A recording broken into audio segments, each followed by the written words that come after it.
Hello students, आज के इस वीडियो में हम प्रीपोजिशंस के बारे में पढ़ेंगे। प्रीपोजिशंस क्या होती हैं? जो हमें ये बताते हैं कि नाउन या प्रोनाउन और सेंटेंस के किसी दूसरे वर्ड के बीच में क्या रिलेशन है, उन वर्ड्स को हम प्रीपोजिशन बोलते हैं। जैसे मैं आपको एग्जांपल से समझाती हूँ। The pen is on the table. तो यहाँ पर जो ऑन वर्ड है उससे हमें क्या पता चल रहा है कि पेन जो है वो टेबल से किस तरह रिलेटेड है। मतलब पेन और टेबल का क्या रिलेशन है। पेन जो है वो टेबल के ऊपर है, ऑन द टेबल। तो इस तरह से प्रीपोजिशन। एक और हम एग्जांपल देखते हैं। The balloon is under the table. तो अंडर वर्ड से हमें क्या पता चल रहा है कि बैलून और टेबल किस तरह से एक दूसरे से जुड़े हुए हैं। बैलून जो है वो टेबल के नीचे है। तो अंडर जो है यहाँ पर प्रीपोजिशन की तरह काम कर रहा है। तो इस तरह से प्रीपोजिशन क्या हुआ? प्रीपोजिशन एक ऐसा वर्ड है जो हमें दिखाता है कि किसी नाउन या प्रोनाउन और सेंटेंस के किसी दूसरे वर्ड में क्या रिलेशन है। अब हम कुछ और एग्जाम्पल्स देखते हैं। दे केम एट 5 o'clock। तो यहाँ पर एट वर्ड प्रीपोजिशन है कि वो 5 बजे आए। तो इस तरह से हम अलग अलग प्रीपोजिशंस का यूज़ करते हैं अलग अलग रिलेशंस बताने के लिए। अब हम कुछ प्रीपोजिशंस के बारे में समझेंगे। सबसे पहले हम पढ़ते हैं ऑन। ON on. ऑन को हम दो तरह से यूज़ कर सकते हैं। जैसे कि किसी चीज़ की सरफेस के ऊपर है कोई, तो मतलब उससे टच हो रहा है, उस सरफेस के ऊपर उससे टच हुआ तब हम यूज़ करते हैं कि ऑन। जैसे कि the cat is on the box. तो यहाँ पर कैट जो है वो बॉक्स के ऊपर बैठी हुई है, जैसे कि इस पिक्चर में दिखाया गया है। एक मतलब होता है कि टाइम बताने के लिए कि he goes to market on Tuesday. तो मतलब कब गया? ट्यूसडे को गया। तो ट्यूसडे को मार्केट जाता है। कि इसमें क्या बताया हमने ऑन से? ऑन यहाँ पर टाइम बताने के लिए यूज़ हुआ है। तो इस तरह से ऑन प्रीपोजिशन को हम दो तरीके से यूज़ कर सकते हैं, दो जगह पर यूज़ कर सकते हैं। नेक्स्ट हमारा प्रीपोजिशन है आफ्टर। आफ्टर मतलब आफ्टर के भी दो मीनिंग होते हैं। एक आफ्टर मतलब जब किसी का पीछा करते हैं, जैसे चोर का पीछा पुलिस कर रही है या चूहे को पकड़ने के लिए बिल्ली उसके पीछे भाग रही है, तो इस तरह से उसको हम आफ्टर बोलते हैं। जैसे the police rain after the thief. एक तो हम इस तरह से आफ्टर यूज करते हैं। और दूसरा मतलब होता है कि उसके बाद, किसी चीज के बाद कुछ काम करने के लिए। जैसे शी केम आफ्टर 8 o'clock। मतलब 8 बजे के बाद आई। तो इस तरह से हम आफ्टर का यूज दो जगह पर करते हैं। नेक्स्ट हम पढ़ते हैं ओवर। Preposition over. ओवर मतलब होता है किसी चीज की पोजीशन बताने के लिए जो किसी चीज के ऊपर है लेकिन उससे टच नहीं हो रही है। जैसे ऑन मतलब भी हमने पढ़ा था कि ऊपर होता है, लेकिन वो जैसे सरफेस के ऊपर है तो उससे टच हो रही है। लेकिन ओवर मतलब अबव। अबव मतलब कुछ दूर ऊपर। तो जैसे the aeroplane is over the tree. तो यहाँ पर ओवर वर्ड से क्या पता चल रहा है कि एरोप्लेन जो है वो ट्री के ऊपर है। तो एरोप्लेन की पोजीशन बताने के लिए यहाँ पर हमने ओवर का यूज किया। नेक्स्ट हमारा वर्ड है अंडर। Preposition under. अंडर मतलब नीचे। तो dog is under the table. तो यहाँ पर अंडर जो है वो जब हमें नीचे बताना होता है किसी चीज को तो हम प्रीपोजिशन अंडर का यूज करते हैं।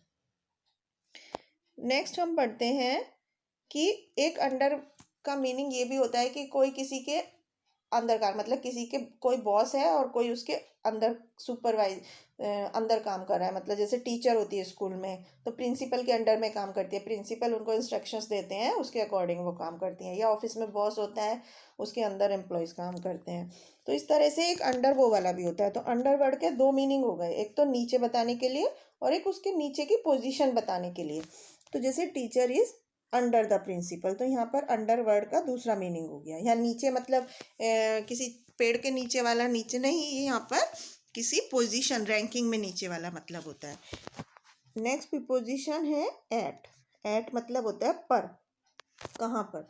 जैसे he is at the school, ये प्लेस बताने के लिए यूज किया जाता है। Stood at the station. तो यहाँ पे हमने स्कूल बताया, प्लेस बताया, स्टेशन बताया, ये भी एक प्लेस है। तो इसको हम एट लिखकर यूज़ करते हैं। और दूसरा एट का मतलब होता है कुछ टाइम बताने के लिए, जैसे you come back of 5 o'clock, तो यहाँ पर जो ऑफ है वो टाइम बता रहा है, पॉइंट मतलब पॉइंट ऑफ टाइम कि किस समय, 5 o'clock, you come back of 5 o'clock। तो इस तरह से एट को हम अपने सेंटेंस में 2 जगह यूज़ करते हैं। नेक्स्ट प्रीपोजिशन है विद। विद मतलब इन द कंपनी ऑफ, किसी के साथ, जैसे हम अपने पेरेंट्स के साथ रहते हैं या हम किसी के साथ अपने फ्रेंड्स के साथ पिकनिक गए, तो वहाँ पर जब किसी के साथ बताने के लिए, किसी की कंपनी बताने के लिए यूज़ करते हैं तब हम विद का यूज़ करते हैं। जैसे I live with my parents, मैं अपने पेरेंट्स के साथ रहती हूँ। और एक विद का मतलब होता है किसी चीज़ से, किसी चीज़ को यूज़ करके, जैसे हम चाकू को यूज़ करके हम फ्रूट्स काटते हैं, वेजिटेबल्स काटते हैं, तो चाकू विद नाइफ हम वो लिखेंगे। या जैसे he killed the lion with a gun, तो उसने लॉयन को एक गन से मारा, मतलब किस चीज़ के द्वारा कोई काम किया जाता है जब भी हम विद का यूज़ करते हैं। अब हम नेक्स्ट प्रीपोजिशन पढ़ते हैं इनटू। इनटू मतलब किसी चीज़ के अंदर, जब कोई चीज़ मूवमेंट में होती है और वो किसी चीज़ के अंदर जा रही होती है तब हम उसको इनटू बोलते हैं, इनटू यूज़ करते हैं। जैसे ही जंप्ड इनटू द रिवर, तो नदी में कूद गया, तो यहाँ पर पता चल रहा है कि नदी के अंदर मूवमेंट हो रहा है। नेक्स्ट हम पढ़ते हैं टू। टू मतलब किसी की डायरेक्शन बताने के लिए यूज़ हो जाता है। I went to market, go to Delhi, इस तरह से। तो गर्ल वेंट टू मार्केट, तो यहाँ पर टू हमें डायरेक्शन बताने के लिए यूज़ किया गया कि लड़की किस तरफ गई, मार्केट की तरफ गई। नेक्स्ट हम पढ़ते हैं फ्रॉम। जब हमें दो चीज़ों में अलग, जब दो चीज़ें अलग होती हैं किसी चीज़ से, किसी जगह से, जैसे ही came back from school at 8:30, तो यहाँ पे क्या पता चल रहा है कि वो स्कूल से अलग हो गया, मतलब आया, कि कहाँ से आया, स्कूल से। तो वहाँ पर हम फ्रॉम यूज़ करते हैं जब हमें कोई दो चीज़ अलग हो जाती है। जैसे ही केम बैक फ्रॉम स्कूल, तो स्कूल से तो अलग हो गया ना वो, तब हम वहाँ पर फ्रॉम यूज़ करते हैं। तो इस तरह हमें क्या बातें ध्यान में रखने की है कि प्रीपोजिशन हमें क्या बताती है। प्रीपोजिशन हमें किसी सेंटेंस में नाउन या प्रोनाउन का किसी दूसरे वर्ड से रिलेशन बताती है कि उससे वो किस तरह रिलेटेड है। तो अब हम कुछ एग्जाम्पल्स की हेल्प से इसको समझेंगे। जैसे the house is on fire, तो यहाँ पर ऑन वर्ड जो है वो प्रीपोजिशन की तरह काम कर रहा है। The door is below the roof, तो यहाँ पर बिलो वर्ड प्रीपोजिशन की तरह काम कर रहा है। The stool is made of wood, तो यहाँ पर of. Goat fell into the well, तो यहाँ पर इनटू। तो ये जो वर्ड्स हैं ये हमें नाउन या प्रोनाउन जो उनसे पहले यूज़ हो रहा है उसका किस सेंटेंस के दूसरे वर्ड से रिलेशन बता रहे हैं कि वो कहाँ पर है, उससे किस तरह जुड़ा हुआ है। अब हम कुछ और प्रीपोजिशंस के एग्जाम्पल्स देखते हैं। जैसे शी इज़ फॉन्ड ऑफ,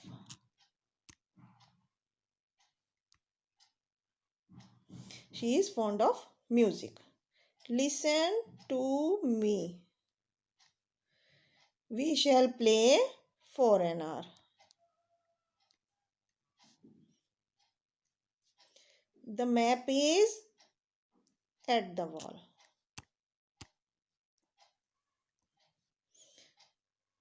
तो इस तरह से हम अलग अलग सेंटेंस में प्रीपोजिशंस का यूज़ करते हैं। Let me have a cup of tea. The travelers rushed under a tree. तो इस तरह से हम अलग अलग सेंटेंस में उसका रिलेशन बताने के लिए कि वहाँ पर किस तरह का वर्ड यूज़ करेंगे हम प्रीपोजिशन यूज़ करते हैं। जो जो प्रीपोजिशंस हमने पढ़ी उसमें देखा कि जब हमें किसी चीज़ को बताना होता है कि कोई चीज़ नीचे है, ऊपर है, किसी का पीछा कर रहे हैं, तो अलग अलग सिचुएशन में हम अलग अलग वर्ड यूज़ करते हैं। तो बच्चों ये था प्रीपोजिशंस के बारे में।